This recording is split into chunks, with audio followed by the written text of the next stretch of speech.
পূর্ব বর্ধমান জেলার ভাতারের বর্ধমান কাটোয়া রেল যখন ছোট লাইন থেকে বড় লাইন হয় তখন বেলেন্ডা গ্রামের মূল রাস্তাকে আন্ডারপাস করে রেল।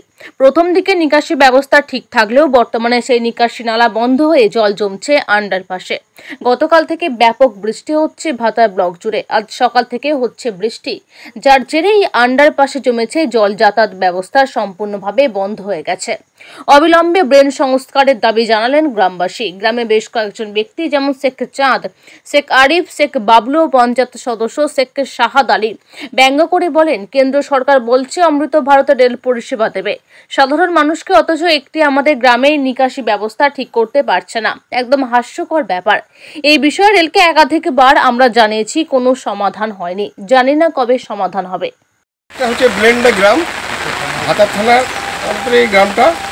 যে যতদিন থেকে রেল হয়েছে ততদিন থেকে আমরা এই ভোগান্তি আমাদের চলছে। রেল মানে বড় লাইন হয়েছে এখানটা, হ্যাঁ, ছোট লাইন থেকে বড় লাইন হয়েছে। এই আন্ডারগ্রাউন্ড এই করে দিয়েছে, জল নিকাশি সব বন্ধ। স্কুলের ছেলেমেয়েরা টোটাল মানে স্কুলে যেতে পারছে না। এখন এই যে গ্রামের মানুষ বেরোতে পারছে না, এই কি অবস্থা তো আপনিও দেখতে পাচ্ছেন। হ্যাঁ, এদিকে কেন্দ্র সরকার বলছে আমরা বন্দে ভারত চালাবো। এটা যদি আমাদের রাজ্য সরকারের আন্ডারে থাকতো কোনদিন আমাদের নিকাশি সব ব্যবস্থা হয়ে যেত। কিন্তু আজকে দেখুন কি অবস্থা। আজকে মানে জল নিকাশি নেই, কিছু নেই, ছেলেমেয়েরা স্কুল যেতে পারছে না। কোনো একটা বিপদ হলে আমরা বেরোতে পারবো না, এই অবস্থা আমাদের চলছে। আর কেন্দ্র সরকার মোটা বাদ বলছে যে আমরা বন্দে ভারত চালাবো, হ্যাঁ, এমক করবো তেমক করবো, কিন্তু নিকাশি বন্ধ করে দিয়েছে। কিন্তু এটা যদি আমাদের রাজ্য সরকার আন্ডারে থাকতো কোনদিন আমাদের এই নিকাশির কাজ আমাদের সম্পূর্ণ শেষ হয়ে যেত। আমরা খুব কষ্টতে আছি। কি চাইছেন? আমরা চাইছি যথারীতি আমরা রেলকে জানিয়েছি, দরখাস্ত করেছি, যত তাড়াতাড়ি এই ড্রেনটা নিকাশি করে দিক, তাহলে জলটা মরে যাবে। তাহলে গ্রামের ছেলেমেয়েরা বা বাঁচবে, স্কুল যেতে পারছে না। কত নম্বর গেট এটা? এটা গেটটা তো কত নম্বর? 10 নম্বর গেট। এইটা 10 নম্বর গেট। কি নাম আপনার? আমার নাম শেখ বাবলু। আজকে কি সমস্যা হচ্ছে? গতকাল থেকে বৃষ্টি হচ্ছে, গ্রামের ছেলেমেয়েদের পড়াশোনা স্কুল যেতে অসুবিধা হচ্ছে।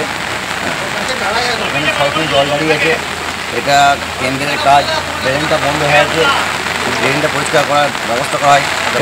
এটা কি গ্রামের মেন রাস্তা? গ্রামের মেন রাস্তা। তাই কতদিনের এই সমস্যায় ভুগছেন? মোটামুটি 15 বছর। ওই যেদিন বড় লাইন হয়েছে তখন থেকে কী চাইছেন আপনারা?